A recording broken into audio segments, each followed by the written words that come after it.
Komið sæl, við heilsum ykkur að sunnan. Nú erum við stödd í Rangárþingi eystra á Hvolsvelli en nú erum við fyrir utan sveitabúðina Unu og við ætlum að fá að tala með hana Rebekku og Magnús sem að sjá þetta. Komið við. Braggarnir voru keyptir frá bandaríska setuliðinu og eru sem sagt minjar frá hernáminu en þeir eru settar þarna upp 1956-7 og voru sérdeild út frá kaupfélaginu og voru kallaði pakkhús. En það var stærsta deild kaupfélagsins. Pakkhúsið var gríðarlega öflugt en það var stórmarkaður með ódýra matvöru ásamt húsgagnadeild með teppum og húsgögnum framleiddum af kaupfélaginu. En þessi braggar þóttu glæsilegir og mikil verðmæti á þessum tímum og eru miklar minjar í dag.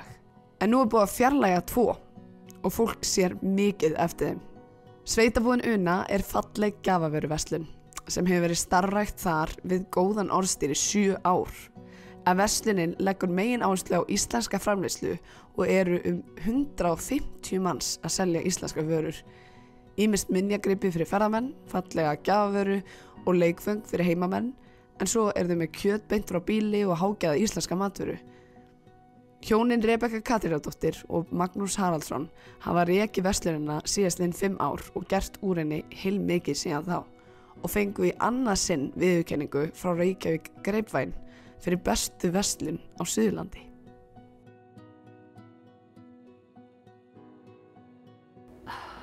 Ég veit ekki hvernig maður á að útskýra það en ég á alveg sérstakt samband við þessa verslun. Ég elska þessa verslun.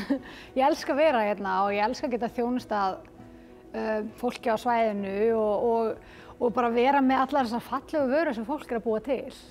Og mér finnst rosalega gaman líka að velja nýjar vörur hérna inn og hérna skoða svona það sem er verið að gera á Íslandi og svona auðvitað erum við með vörur sem eru gerðar annars staðar bara upp á verðið og annað en það er ofboðslega skemmtilegt að vera að þessu. Þannig að þess vegna er náttúrulega svolítið viðkvæmt ástand núna. Það er náttúrulega eins og þið sáuð að þá búið að rífa hina 2 braggana. Þetta voru 3 braggar í röð og þetta eru sögufræðabyggingar hérna á svæðinu sem að þóttu, allavega hinir 2 þóttu of lélegir til að standa og jafnframt er gert ráð fyrir annars konar byggð hérna og annars konar skipulagi, deiluskipulagi og aðalskipulagi. Og við vissum þetta svo sem þau tókum við rekstrinum, að það myndi draga til tíðinda fyrir en síðar. En þetta kemur samt, mann fannst þetta samt svo óraunverulegt, sko, að þetta er svona smá sjokk að þessi 2 eru farnir. En við vitum það að það er fullur skilningur hérna hjá stjórnvöldum á svæðinu fyrir því starfi sem á sér stað í þessari verslun og það er ekkert hlaupið að því að leysa þetta farsællega. Það er eitthvað verslunarhúsnæði að fara að rísa, hvort að það væri hentugt fyrir okkur eða ekki, við vitum það ekki ennþá. Svo er það bara spurning hvort að við þurfum að byggja hreinlega bara nýja bragga eða hvað það er. Þetta er bara allt í, þetta er allt í umhugsun. En þetta er staðan eins og hún er í dag. Það er búið að svona munnlega segja við okkur, já þið fáið svona 2 ár, eitthvað svoleiðis, þannig að við höfum vissan viðbragðstíma. En það er náttúrulega, já, við erum eiginlega bara náttúrulega rosalega augandi yfir þessu. Þetta er rosalega óþægilegt af því þetta er fyrirtæki sem er að virka. Við erum búin að fá svakalega mikla og jákvæða umfjöllun og það er náttúrulega rosalega óþægilegt að missa húsnæði því að ef þessi verslun á að halda áfram í þessari mynd þá verðum við að hafa þetta húsnæði. Þú veist, við erum að þjónusta erlenda ferðamenn, íslenska ferðamenn og fólki á svæðinu. Þannig að þetta er gífurlega mikið af vörum sem við erum með hérna. Vörutalningin er mjög skemmtileg. Við reynum alltaf þegar það er eitthvað að vera í samfélaginu, þá reynum við að vera með eitthvað hér líka. Það er kannski ekki alltaf hægt en þegar við getum það, þá tökum við þátt. Eins og hvað?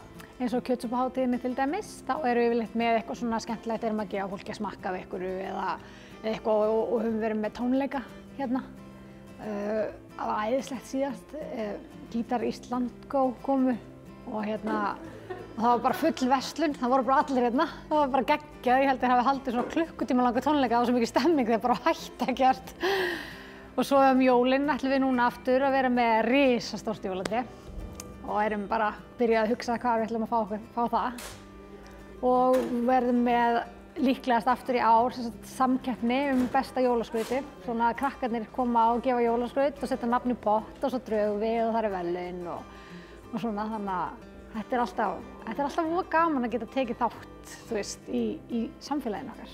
Draumastaðan væri að fá að vera hérna, því að þú veist að mínu mati, búin að vera hérna í 5 ár, það er alveg hægt að lappa upp á þetta að mínu mati, ég er nú engin sérfræðingur samt, en já, það er svona draumastaðan, að fá að halda áfram að vera hér, því að í rauninni erum við ekki fyrir neinu, en byggja annan bragga eða gera eitthvað svoleiðis með því fjármagni sem því fylgir, þú veist að við erum í rauninni bara að skoða alla möguleika. Og fólk sækir hérna langan veg að koma hérna, útlendingar eru í bænum og sumir taka sér ferð bara til að koma í búðina.